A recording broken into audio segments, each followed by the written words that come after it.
Hello everyone, how are you? I believe all of you are healthy and safe. The topic today is speech writing and why speech writing is very important, why speech in general is very important. It is the art of public speaking and it is very important today because no matter in which field you work, whether it is a government aided organization, whether it is purely the government organization, department, whether it is any private firm, you have to prepare the presentation, you have to communicate your ideas in front of an audience or a meeting or a group of people. And there you have to have the caliber confidence of speaking in public. Even if there are 5 people sitting on the other side, you should be confident enough to collect your ideas, organize them properly, and present them in the best possible vocabulary. And that all falls under this category of speech writing. Let's get started. Well, language is the dress of thought. So if you have to convey your thoughts in front of an audience, you have to dress it up with a beautiful language, which should be grammatically correct, which should have good vocabulary, and which should convey the ideas in the most accurate and precise manner. So, speech, what is it? A speech is an effective way of communicating a message to a large audience. It is one of the ways of spreading awareness regarding social issues or giving information regarding other important issues. It must have the capacity to hold the attention of the audience with a proper choice of words, expressions, and examples. At the same time, care should be taken not to deviate from the main subject. So, whenever you have to write a speech, keep this in mind that the choice of words should be accurate, the expressions that you are using, the sentence should be in flow, the fluency should be there, and the examples should be relevant. What are the components of speech? You should have an introduction of the speech, then the exposition of the topic, and then summing up. And if it is a problem, if it is an issue, then yes, the suggestions are also there. The word limit is around 150 to 200, but this year it is going to be 120 to 150. Sometimes it is more also, like 200 to 250, because it keeps on changing. So whenever you have to write a speech, go through the CBSE guidelines, the curriculum and the syllabus, that what is the word limit assigned in this particular session in which you are appearing. The next is some value points while preparing a speech. Well, firstly, you have to greet your audience and introduce the topic you are speaking on. The introduction part of the speech is the most important part, because here the basic impact, as we say, the first impression is very important. So the introduction is basically that first impression. It is this part which decides the impact of the speech. Do not give a separate title for the speech. There is no need to write it on the top, because the title and the name of the speaker, as given in the question, will be included in the content itself. Like the person would say that today I am standing in front of you to express my thoughts about. So the topic will be mentioned then. And before that, today I, so and so of class this, am standing in front of you. So it goes like that. So there you have the name as well as the topic. Keep in mind, as already stated, the occasion of the speech and the nature of the audience. So if it is a morning assembly speech, you have to address everyone properly, like the principal, vice principal, the teachers and the students. If it is in a seminar, then the chief guest, the organizers, the audience and other people, the guests and all. So it depends on the situation, it depends on the kind of audience, the kind of platform on which you are delivering the speech. So you have to make the changes accordingly. The introduction should not be very lengthy. The main topic should be taken up as quickly as possible. And you have to use concrete terms and tangible examples. So this is how the basic framework of the speech is there. Avoid abstract phrases such which are quite vague. So you have to be very precise, very accurate, to not deviate from the main point, to not elongate the examples also. Your examples, your statistics, your data, whichever you are providing, should be limited, accurate, and to the point. Use simple and familiar language. That is very important. It should not be very decorative. It should be understood by everyone. The conclusion plays a very important role in the success of a speech. Give your own conclusion on the topic in a telling manner. So whatever speech you're presenting, in the end, the conclusion has to be, it should be positive, I believe, and it has to be something coming right from your heart so that you can convey it properly to everybody. Marking scheme is the same as for the article. It is of 10 marks usually, and in 2020-21 it is going to be of 5 marks. So that's how it is. And you have to write thank you at the end of your speech. You must thank the audience for listening to you very patiently. Now coming to the introduction, write the title of your speech at the beginning. Start by greeting the chief guest and the audience.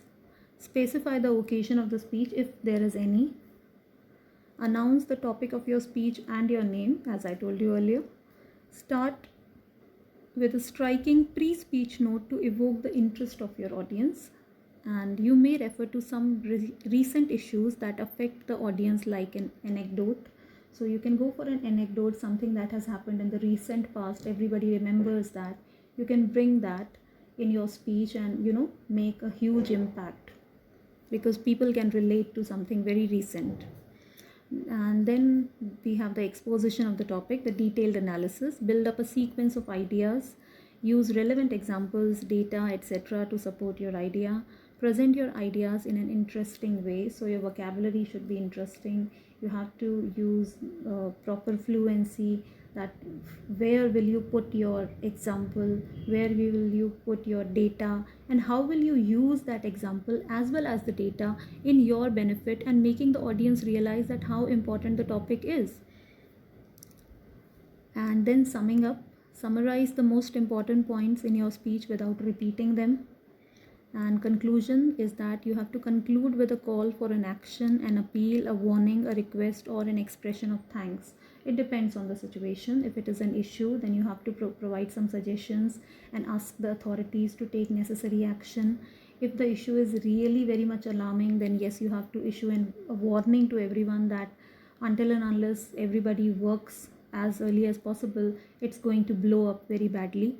And if it is not an issue, if it is not a problem, if it is about something very common, then a conclusion can be drawn that how anything that we are talking about, like if it is about yoga and outdoor games, then the conclusion could be that outdoor games can be very beneficial for the children, for everybody, I would say. So the conclusion basically depends on the topic that is being given in the question. Now, tips to write an effective speech. These are the ones.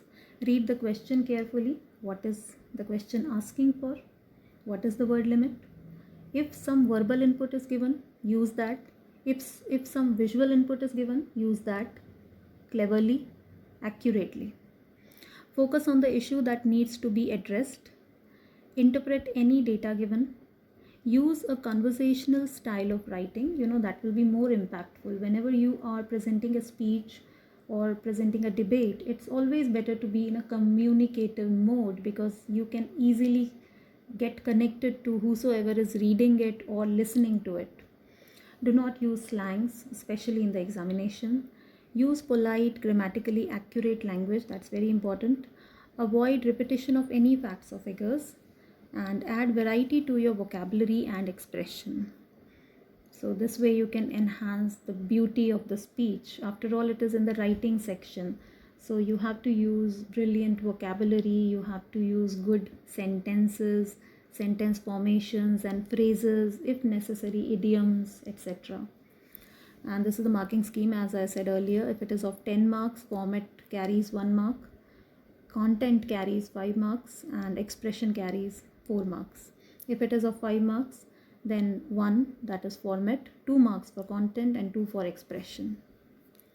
Moving forward, this we have commonly used expressions for the beginning of the speeches.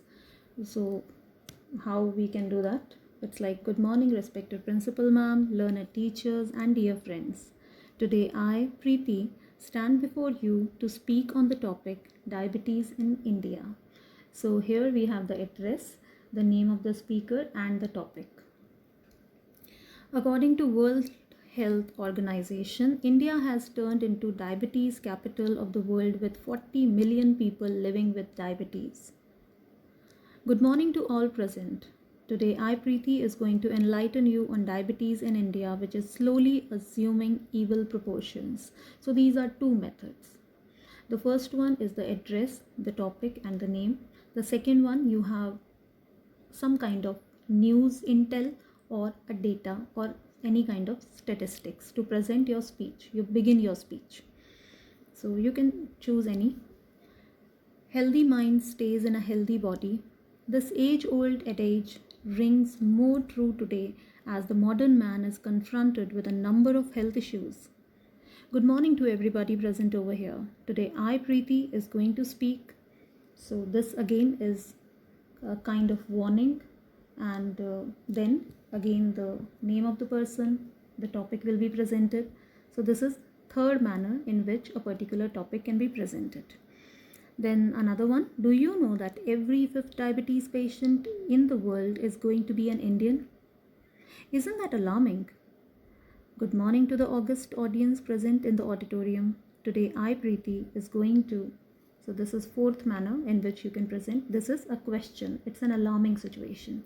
So there are these manners in which you can present your speech. Start them either with a question, with a warning, with a data provided by a newspaper or an authentic medium, or you can go for the simple way, that is the address and then following up with the name and the topic. So it clearly depends on your choice. Now, format of the speech, debate, introduction. First of all, good morning to one and all present here, like this. Express your views about the topic, highlight the advantages of or the disadvantages, conclude the topic with suggestions, message, advice. Thank the audience, students for their support. So this is how the basic framework is there. The introduction, then the views are presented, the analysis is done, then conclusion is presented, and then you have to thank everybody. So we have the introduction, attention getter. It should be attention getter. Reviews the topics and main ideas, establishes credibility as a speaker.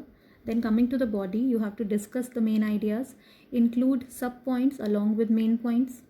Make sure your main points are related to each other, so no deviation is necessary. Include cohesive markers, check for coherence. So your speech should be very fluent, and the fluency should be in a coherent manner. And once you are done with analyzing everything, then you have to draw the conclusion that sum up all your key points, give a good closing statement, and thank everybody. Now this is one such speech. A very good morning to everyone present here, respected principal sir, vice principal sir, reverend teachers, and my dear friends. Today I, Aman Sharma of class 12B and the sports captain of the school, am standing here to express some of my views about the importance of outdoor games. Kindly lend me your ears for some time. So this is the beginning by using address, the address form I'm using. And once you are done with the basic introduction, then begin the speech. So the introduction of the speech is given. Outdoor games in school life provide us ample opportunities to stay healthy and enjoy. Our school has all types of facilities required for football, basketball, volleyball, badminton, etc. Hence, we must make fullest use of these spaces and equipments. So this is your basic introduction of the topic itself. Now in the second paragraph, we will go for the detailed analysis. How that is done? Outdoor games enable us to improve our physical strength and make us exercise too. We run around, jump, and follow instructions. They make us mentally strong too because they bring forward situations including failure, disappointment, and prompt action. Team games teach us to be patient, cooperative, and understanding. We learn to participate and share credit. The individual games make us self-reliable and be dependent on our judging ability. These games improve the character of a child who learns to follow rules and enjoy within them. You must agree with me over the fact that our school system is a good medium to discover our hidden capabilities. We learn about our talents and can play at school, district, state, and national level. So the second paragraph says everything. How the outdoor games are beneficial for physical, mental health, character development, what do we learn from team games, individual games, and how these games can make us reach higher at national level, district level, or some other level. And if you go through the pronouns used by the speaker, it is I, we, are. So why these pronouns are important? Because they are, they connect the speaker to the audience clearly, that the speaker is not talking about somebody else. The speaker is talking about the entire group in which he or she also is. So that makes the connectivity possible. So the communication works properly here. Coming to the last paragraph, the third one, it is not a problem. So we will draw a conclusion. If it is a problem, you have to provide some suggestions. Therefore, it can be understood by all of us that the outdoor games should be enjoyed by everyone. I request all of you that whenever you get a chance, participate in the inter-house and inter-class competitions. You can play them under the guidance of the teachers and your seniors. School life can help you develop a healthy human being. Develop into a healthy human being. And once you have concluded it, then you have to thank everybody and wrap up the speech. With these words, I want to wrap up my speech, hoping that my words would have touched your mind and soul. I believed that my speech will help in bringing positive change. Thank you all for listening patiently. Have a good day. So this is how the speech, the framework is. You have to have a beginning, then you have to introduce the topic, then you have to go for the detailed analysis, then you have to conclude it, and then you have to wrap it up. So if I talk about the 5-paragraph system, it is being followed here. If it is about 3-paragraph system, then the beginning and the introduction will be there in the first paragraph. Second paragraph will be the detailed analysis, and third paragraph will have the conclusion as well as the wrapping up. So in this manner, you can go for 3-paragraph system, or you can go for the 5-paragraph system, the way it was done in this speech. So this is how the speech should be. It's a very good medium to communicate thoughts from one point to another one, and from one point to many other points actually. The scariest moment is always just before you start. After that, things can only get better. So whenever you're standing in front of an audience, in the beginning you might feel the fear, how you're going to start, is it going to be good? But that fear vanishes once you start. Once you start, then you go in the flow, you present your ideas, and everything is sorted out. So with this, I would like to close it. Thanks a lot for listening to me, and I believe you will do wonderfully in the examination. Thank you.